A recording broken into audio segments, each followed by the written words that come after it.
મુદ્દે સૌથી મહત્વના સમાચાર મળી રહ્યા છે। સમગ્ર કેસની તપાસ સ્ટેટ મોનિટરિંગ સેલને સોંપાઈ છે। નિર્લિપ્ત રાય કરશે સમગ્ર કેસની તપાસ। અગાઉ અમરેલી જિલ્લા પોલીસ વડાએ 3 પોલીસ કર્મચારીને સસ્પેન્ડ કર્યા। એસપીની એલસીબીમાં જ ફરજ બજાવતા 3 પોલીસ કર્મચારી સસ્પેન્ડ। બેદરકારી બદલ 3ને સસ્પેન્ડ કરવામાં આવ્યા।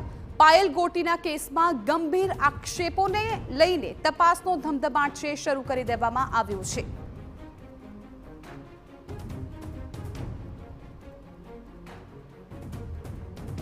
તો પોલીસ કર્મચારીઓ સામે કાર્યવાહીથી જિલ્લા પોલીસ બેડામાં ખળભળાટ મચી ગયો છે અને આગામી સમયમાં વધુ અધિકારીઓ સામે કાર્યવાહી થવાની શક્યતા છે।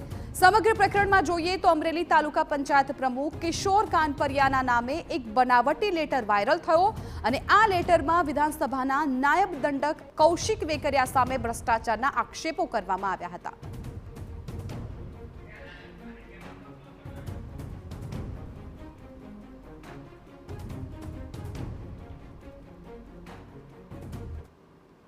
તો સંવાદદાતા જયદેવ કાઠી આ મામલે વધુ વિગતો આપવા માટે મારી સાથે લાઈવ જોડાઈ ગયા છે।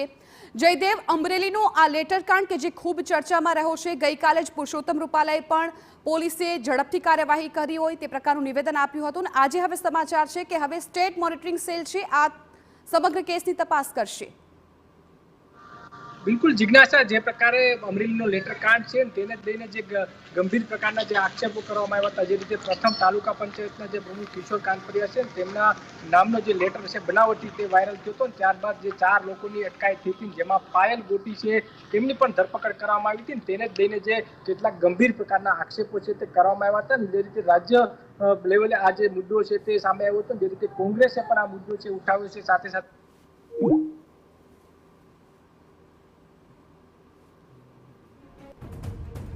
તો અમારા સંવાદદાતા સાથે ફરી જોડાવાનો પ્રયત્ન કરીશું, પરંતુ હાલ તો જે પ્રકારે માહિતી મળી રહી છે કે અમરેલીના જે લેટરકાંડનો આ કિસ્સો છે કે જે ઘણા સમયથી ખૂબ ચર્ચામાં છે, ત્યારે હવે સ્ટેટ મોનિટરિંગ સેલ છે એ તપાસ કરશે।